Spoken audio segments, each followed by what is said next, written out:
Ya. Assalamualaikum warahmatullahi wabarakatuh.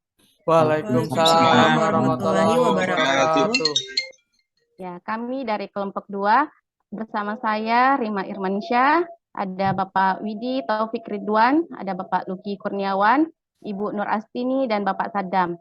Nah, di sini kami akan memaparkan tugas kelompok kami tentang perjalanan dinas PNS Pemda memasuki era endemik COVID-19.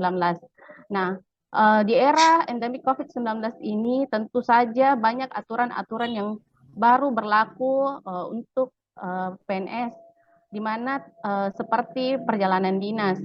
Nah, sebagai petugas, sebagai ASN, tentu saja kita perlu melaksanakan kebijakan terbaru dari pemerintah. Nah, langsung saja untuk pembahasan pertama saya serahkan kepada Bapak Saddam. Saya persilahkan.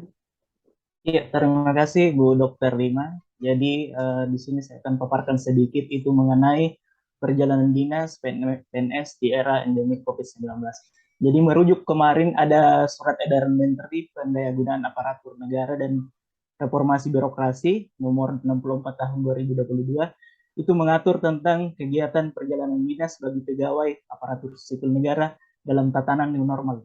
Jadi ini ada peraturan baru pemerintah tentang semua pegawai negeri sipil mengenai aturan perjalanan dinas. Jadi kita sebagai ASN harus patuh dan mengikuti aturan yang baru tersebut. Jadi kita harus terbiasa karena ini aturan baru. Mungkin seperti itu, Bu Dokter. Ya, terima kasih Pak. Jadi itu tadi yang sudah dipaparkan oleh Pak Saddam, bahwa sebagai seorang ASN tentu saja dalam memasuki era endemik COVID-19 ini ada aturan dari Menteri Pendayagunaan Aparatur Negara bahwa kita diperbolehkan untuk melakukan perjalanan dinas tanpa dengan melaksanakan tugas kita sebaik-baik mungkin.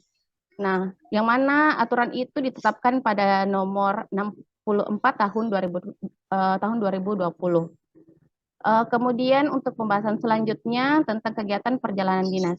Nah, saya persilahkan kepada Bapak Luki Kurniawan. Saya izinkan. Terima kasih Ibu Moderator. Jadi kegiatan perjalanan dinas ini yang pertama itu memperlihatkan status perjalanan COVID-19 pada daerah tujuan berdasarkan peta zonasi risiko COVID-19. Ya, tidak bisa dipungkiri bahwa perjalanan dinas ini berarti berbicara tentang perpindahan dari satu daerah ke daerah lain. Yang dalam hal ini pasti menggunakan moda transportasi. Nah, merujuk pada surat edaran Kementerian Perhubungan yang terbaru, diterbitkan atau baru berlaku pada tanggal 17 Juli tahun 2022, ini merujuk pada surat edaran Satgas Penanganan COVID nomor 21 dan 22 tahun 2022 tentang ketentuan perjalanan orang dalam negeri maupun luar negeri pada masa endemik COVID-19 ini. Jadi dalam peraturan tersebut ditekankan bahwa bagi orang yang akan melakukan perjalanan, dalam hal ini kita berbicara sebagai ASN yang melakukan perjalanan dinas, itu wajib melampirkan surat keterangan telah melakukan vaksin dosis ketiga atau vaksin booster. Jadi tidak perlu lagi melampirkan surat keterangan negatif tes RT-PCR. Jadi tidak perlu lagi melampirkan hasil negatif. Akan tetapi dikecualikan bagi orang-orang yang belum mendapatkan vaksin booster. Dalam hal ini baru mendapatkan dosis pertama atau dosis kedua. Wajib melampirkan tes antigen dan tes PCR. Terus di sini juga dijelaskan mengenai kondisi kesehatan khusus. Artinya ada penyakit komorbid yang menyebabkan tidak dapat menerima vaksinasi.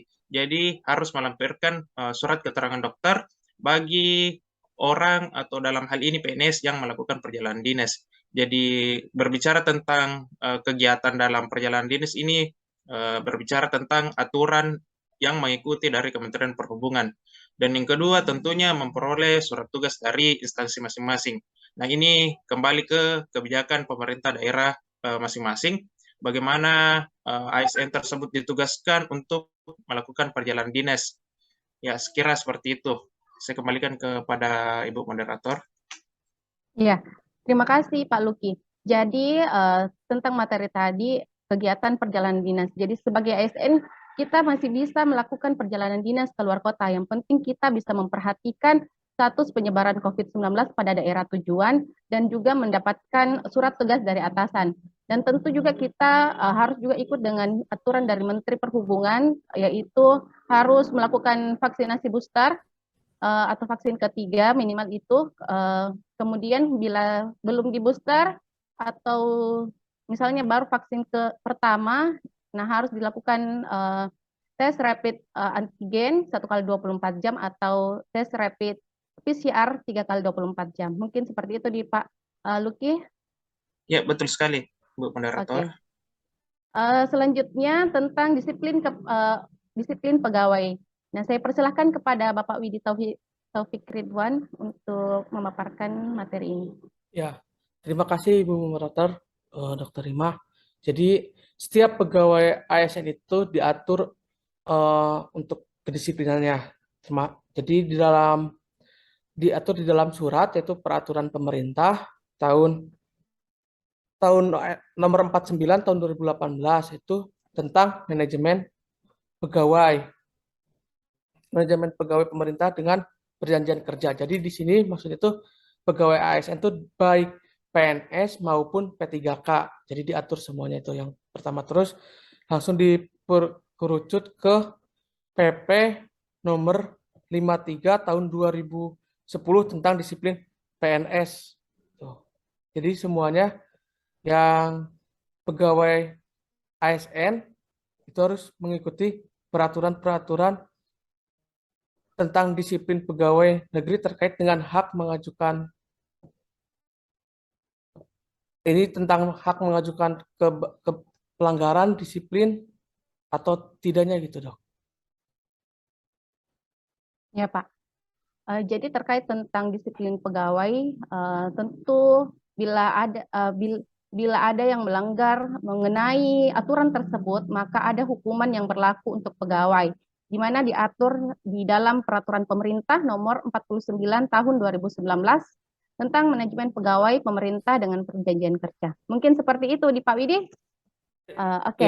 Selanjutnya tentang upaya pencegahan penyebaran COVID-19. Saya persilahkan kepada Ibu Nur Astini untuk memaparkan materi ini. Baik, terima kasih, Dok. Terkait surat edaran Menteri Pan-RB nomor 64 tahun 2020 tentang kegiatan perjalanan dinas bagi ASN dalam tatanan new normal.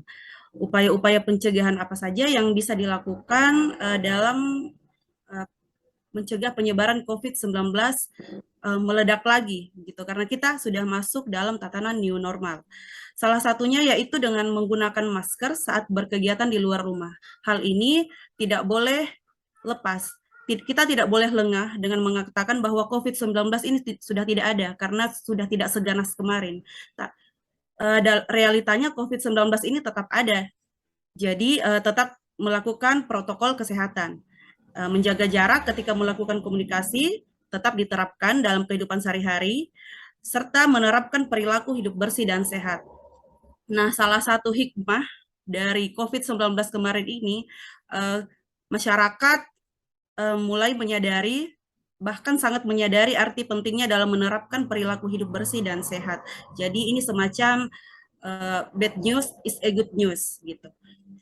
Jadi kita harus belajar dari pengalaman betapa COVID-19 sangat menghantam seluruh tatanan sektor di Indonesia. Jadi kita tidak boleh lengah dalam menerapkan protokol kesehatan dalam kehidupan sehari-hari. Seperti itu. Ya, terima kasih Bu Nur Astini.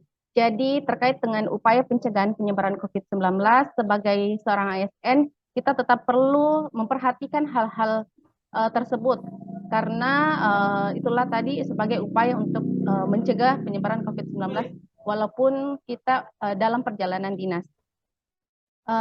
Sebagai kesimpulan yaitu sebagai seorang ASN, tentu saja kita perlu memperhatikan sikap perilaku manajemen ASN dalam melakukan perjalanan dinas, yaitu harus taat dengan aturan perundang-undangan yang berlaku, kemudian melaksanakan tugas dengan jujur dan bertanggung jawab, kemudian melayani masyarakat dengan hormat dan sopan, dan melaksanakan tugas sesuai dengan perintah atasan atau pejabat yang berwenang selama tidak bertentangan dengan perundang-undangan. Mungkin seperti itu. Dari teman-teman mungkin ada yang ingin menambahkan? Saya rasa cukup jelas, Dok. Ya. Ya, terima kasih, Pak. Cukup jelas semuanya. Iya, sudah cukup jelas, Dok. Ya, terima kasih, Pak. Iya. Mungkin sampai di sini diskusi kita pada hari ini. Terima kasih banyak atas perhatian dan kesempatannya. Akhir kata, wassalamualaikum warahmatullahi wabarakatuh. Waalaikumsalam Waalaikumsalam warahmatullahi warahmatullahi wabarakatuh. wabarakatuh.